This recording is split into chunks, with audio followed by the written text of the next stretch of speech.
Welcome to The Hill's Coronavirus Report. I'm Steve Clemons, editor-at-large of The Hill. Each day we are interviewing consequential leaders and innovators in the battle against the coronavirus. Crowds are gathering by the hundreds of thousands across the country, and a week of unrest has really gripped the nation. Social distancing has often given way to congregating in mass while exercising First Amendment rights to assemble and speak freely. As protesters are tear-gassed and the coughing and often unmasked heavy breathing associated with COVID could lead to what public health officials fear most, a second big wave of COVID-19 that will be even more difficult to combat. It's not a hard pivot to say the 2020 presidential election is a referendum on all this, on COVID-19, on the current turmoil, on 42 million people unemployed. And with Vice President Joe Biden as the presumptive presidential nominee for the Democratic Party, the question has become who will be his running mate during a critical time in our nation's history. My next guest is known to be on Joe Biden's short list. She was a social worker and then moved on to a job as a night patrol officer. Soon enough, she became the first black woman to be police chief of Orlando. She had 27 years in law enforcement before her current role. Now she is Congresswoman from Florida's 10th Congressional District. Congresswoman Demings, thank you so much for joining me today. You and I have talked in the past about how this virus is hitting communities disproportionately. We talked about multicultural media in the past. But when we look at what's now unfolded, we see people in the streets protesting over police brutality, over the murder of George Floyd. We have 42 million people unemployed out there right now, and the numbers are probably higher. And we have a pandemic. I'm just interested in what your North Star is. As you think about this, what should we be focusing on? Because it's such an enormous problem, set of problems the nation is facing right now. Well, Steve, it's great to be back with you. And look, when I was the chief of police, I was appointed during the 2008 and 2009 recession. And so those were tough times.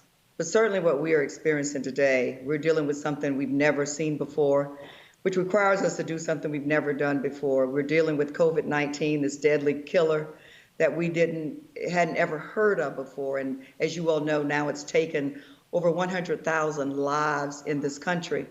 We're also dealing with civil unrest as a result of the brutal and senseless murder of George Floyd. My heart goes out to his family and others. And oh, by the way, it's hurricane season. And so, you know, when I think about that, that's a lot, but this is America. This is a country that has seen its share of tough times. And I really do believe with all of the challenges that we face, if we remember, regardless of the challenge, our number one responsibility is the health, safety, and well-being of the American people, we will get through this one as well. We have to remember, as we watch what's happening in the streets throughout this country, what brought us there in the first place. And I heard a young activist say something last night that was just so profound, because a reporter was asking her about, or reminded her about the COVID-19 virus and the concern about the spread of the virus that could certainly bring death. And she said, maybe the virus of racism is worse. And while they understand the risks, and we certainly understand the challenges of additional spread of the virus, I had to listen to what that young activist said, because the virus of racism, it just may be worse. And so we'll do what we've always done in this country. We will balance a ton of issues, and all of them critical. Well, look, I have to ask you right now what your impression is of what White House leadership is getting right and what it is getting wrong. Well, if we want to start with coronavirus, all health experts agree that the sooner we take action, the better we are, the better prepared.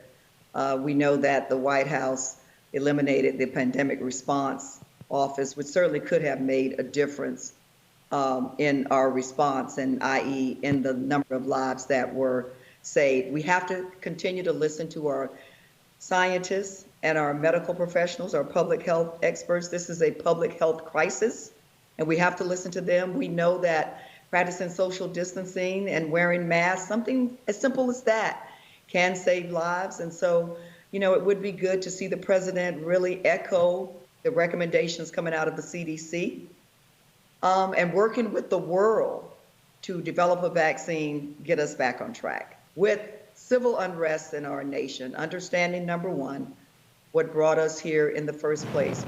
We condone illegal behavior, those who have seized the opportunity to loot and create destruction and chaos in our streets. We condone that.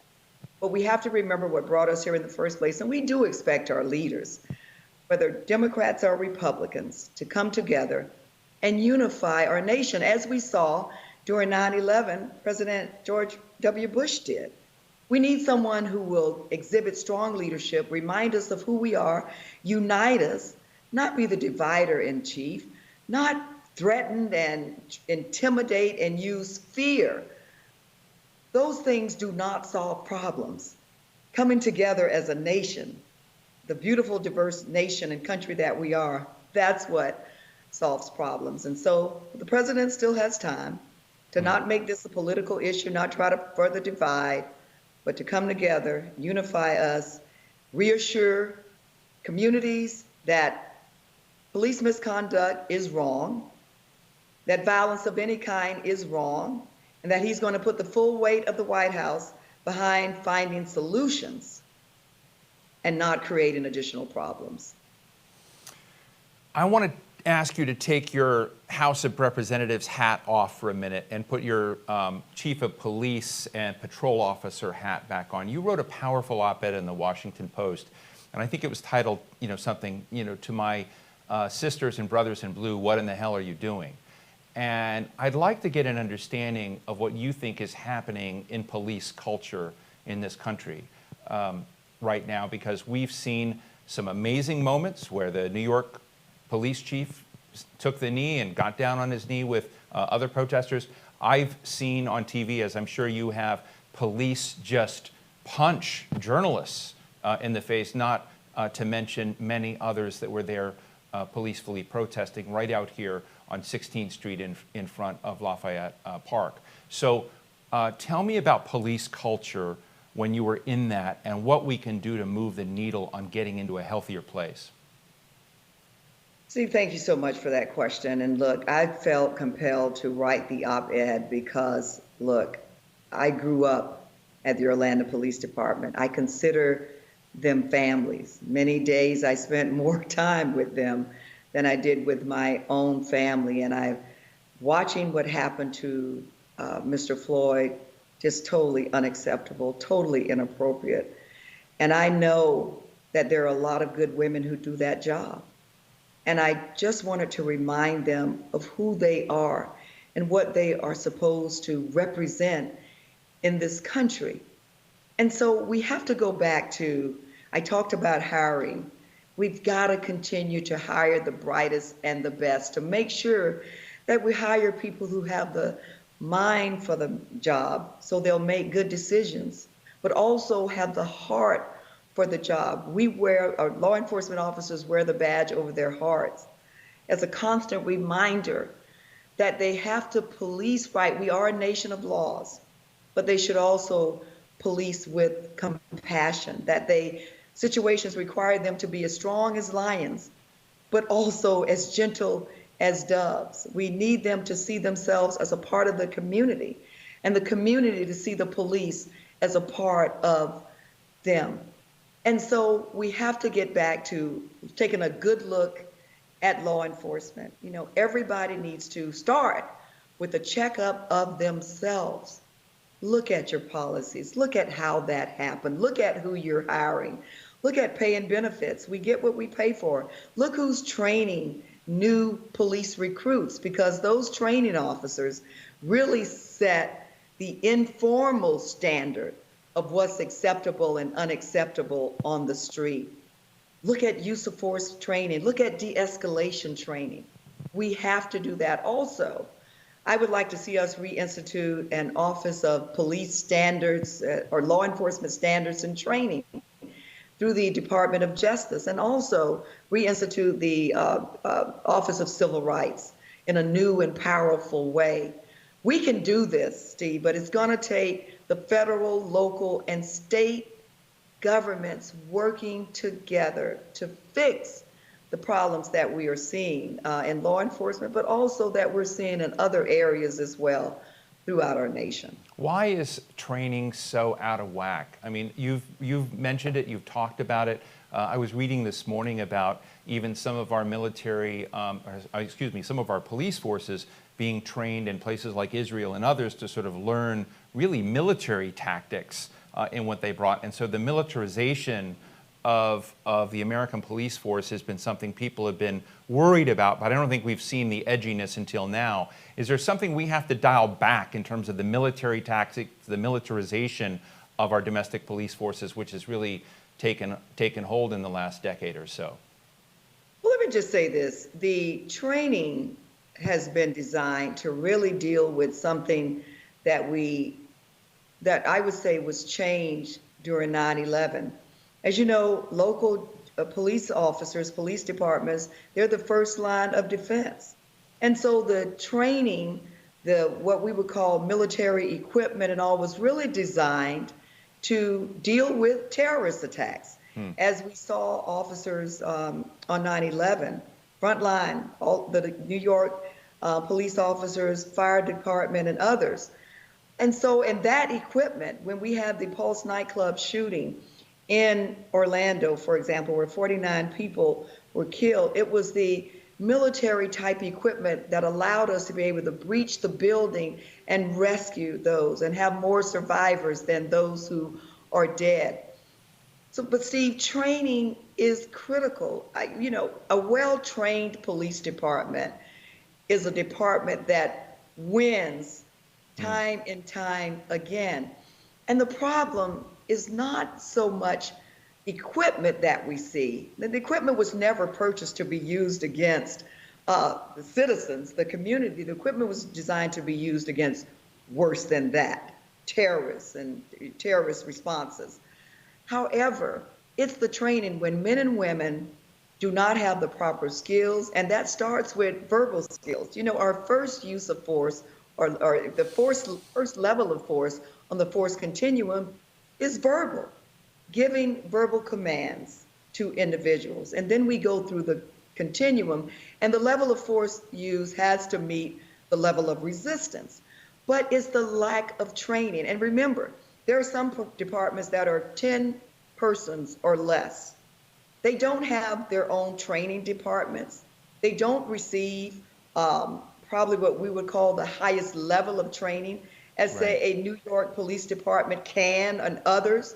But we have to invest to make sure that training, it doesn't just involve police, tactics and use of force, but it also involves community-oriented police training that helps to further build the relationship and the trust between the police department and the community. Police officers have to be counselors, they have to be salesmen and women, they have to be ministers on many occasions, they have to be social workers, they have to be comforters, and then at the same time, they have to deal with violent crime and hold those accountable who are responsible. And so we need to make sure, hire the brightest and the best, give them the best training possible.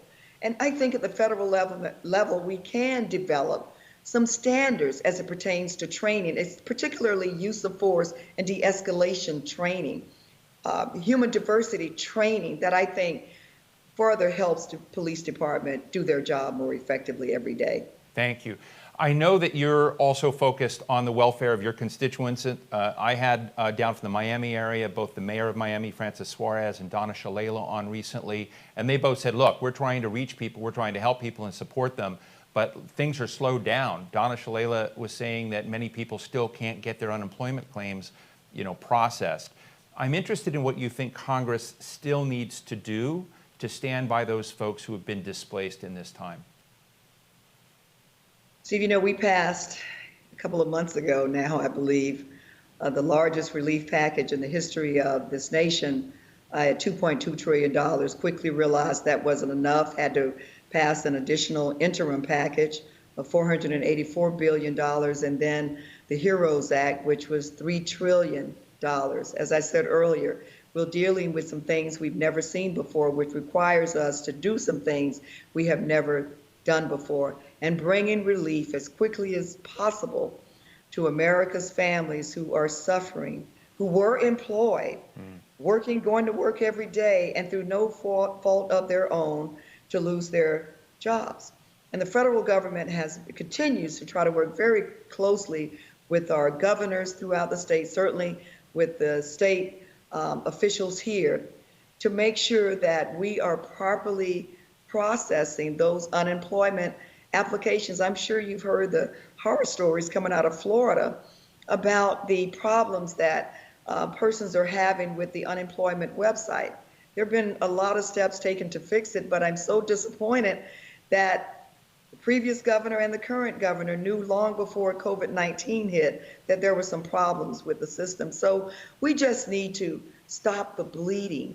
People who are trying to make ends meet, keep a roof over their head and food on the table, and help them have enough resources to just bridge the gap until we can come out of this situation that we're in. As you know, all of the theme parks, Universal, SeaWorld, and Disney are in my district. Walt Disney alone employs 77,000 people. Wow. So just think about the economic impact on not only our economy here, but the families that are here just trying to make a living. And so we need to get back to some sense of normalcy as quickly as we can. And the federal government will continue to work very closely with our local and state officials to make that happen. I think, and finally, how do I frame this? Everyone knows that you may have an opportunity to run as vice president on the Democratic ticket. We'll see if that happens. But you're a member of Congress. You're trying to sort of look at these issues that we're all struggling with. I guess in the final minutes, how worried do you think the American public should be about the health of democracy right now? And I hate to ask such a broad question, but I sort of feel like we should ask that question. What's the DEFCON level in your mind that Americans should be thinking about in this time? Because you said it's hurricane season, it's also election season with all of these other problems going on. How is the health of the democracy? Steve, whether it's COVID-19 or it's civil unrest or it's hurricane season or it's the presidential election, all of these things have consequences. And, you know, I've told my story before that I am the daughter of a maid and a janitor. I remember my dad used to go to work 7 days a week. He did a lot of odd jobs, too, to provide for his family. I'm the youngest of 7 children, but the first in my family to go to college. I made it, Steve. I was able to become a social worker, a police officer, police chief, first woman chief, and now a member of Congress. I made it. And now I feel a direct personal obligation to make sure that every other boy and girl, man and woman in this country have an opportunity, have a fighting chance in this nation. I would not have been able to make it were it not for the precious democracy on which our country stands on. My job is to also help every voter understand that without our democracy, America would not be the greatest nation in the world, full of opportunity. And you know, I served on Judiciary and in the Intelligence Committee, served as an impeachment manager, the rule of law, our Constitution, and upholding the democracy, primary responsibilities of the impeachment trial, still very critical today. If we want people living in this country, regardless of the color of their skin, how much money they have in the bank, their family's last name, we've got to protect our democracy, which means we have to vote for the person who has the agenda that puts people first and is fighting to give every citizen a fighting chance. Well, we'll leave it there. Representative Val Demings, thank you so much for joining us today, and I look forward to many more encounters. Thank you so much. Thank you, Steve. Thanks for inviting me. Take care. Take care. I'm Steve Clemons. Thank you so much for joining me today. You stay safe and be well.